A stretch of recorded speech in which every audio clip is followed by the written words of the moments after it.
Hello guys, in this video I am going to show you how to turn on the 3D spatial audio function in the Here We Go application.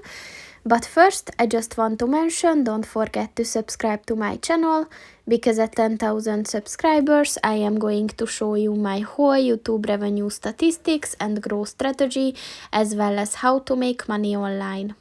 Let's jump into it. First of all, open the application on your phone and then just drag the section at the bottom of the page up to see more functions.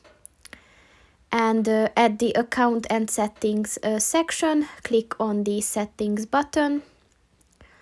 And at the navigation section, click on the voice options button.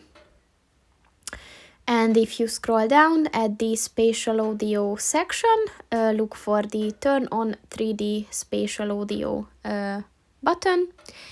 And in order to enable it, just click on the white circle next to it. And once it turned blue, this function is enabled.